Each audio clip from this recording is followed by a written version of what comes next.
I am proud to say I am a child of God. I am a Christian. Into a Native family, and I'm proud to be Native too. So I'm Linda Cox, Native American, but I'm a born-again Christian.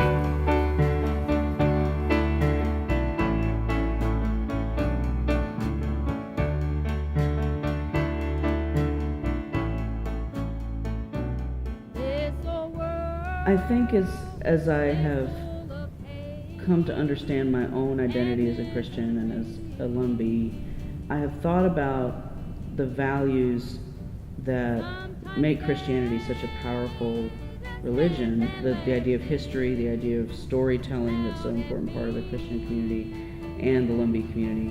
When Christianity as a religion was first introduced to my ancestors, it must have seemed to make sense.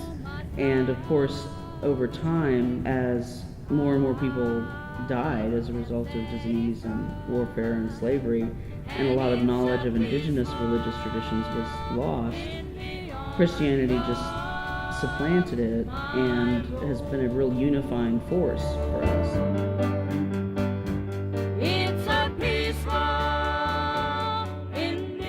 Speak to being a Native American and a Christian. They're both kind of my main identifiers. I'm a Christian first. God comes first in my life. But I'm also a Lumbee, and especially moving out of Robeson County and out of the community where Lumbees and Native people are everywhere, and moving into a community in an urban environment or another state where Indian people and Native Americans are not as prominent. And when you go to a job or in a particular area of society, folks really don't know who you are. And you don't connect with anyone really because you're just different in a Christian community. We're tight-knit in church and we're tight-knit in our Indian communities, and it just kind of flows together.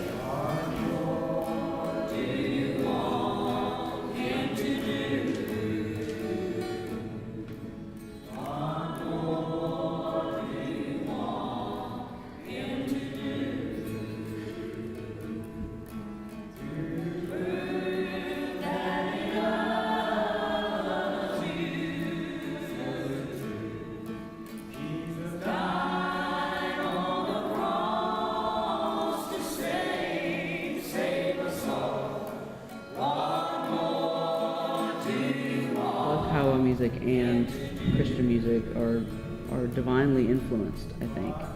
And because Lumbees have such a strong connection to the spirit world and maintain that connection even among young people, powwow music is just a great way to teach people what that connection is about and why it's important.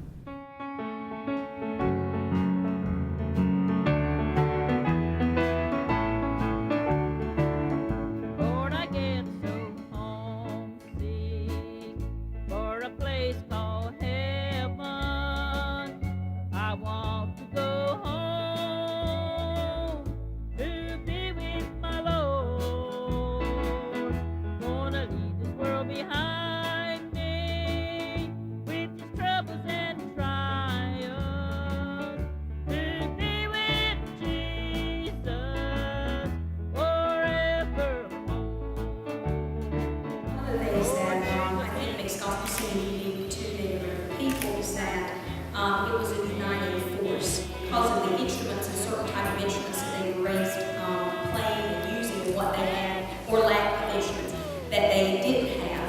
That was one of the things that kind of lended them to singing a certain style of harmony and coming together to create the harmony to supplement for the instruments that they didn't have. And it just kind of bled itself right into this Southern gospel style. And so it's kind of a Southern thing and it's kind of an Eastern thing, but it definitely unites our people. Just across the river, where there's milk and honey. There's right at 700 songs in the hymnal books that you have here before you or right in front of you. Over 700 songs. But what also comes to mind is that there's so many favorites that are sung. Here at this church, there are certain songs that are sung just about every Sunday. And I don't see that as a bad thing at all. I think it's a great thing. Those songs are emotional, but they're filled with truth, they're filled with righteousness, and that's what makes it so much easier, once again, for Indian people to be involved in this type of music.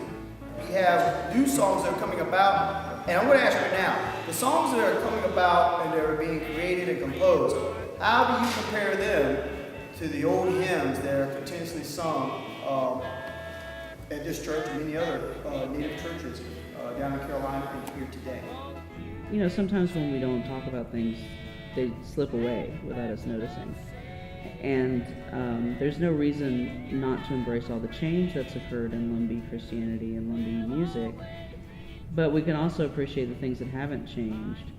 And so that's my job as a historian, really, is to explain why change happens and how it happens.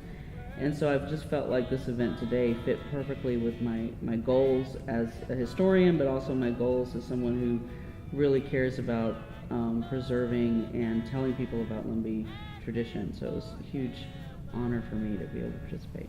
I think it's a joy to have an opportunity to have all the people come together and sing as a choir. I think it's unique because we've never had this before. So thank you, Ashley, for finding this. These trials sure are sometimes many. And oftentimes my feet go weary, and it seemed that I almost stumbled and fall. This part I lack, but the gentle hands that lead me are the hands that keep me steady. By faith I know I'll make it after all. The name is Roscoe Tyler, and that's my testimony.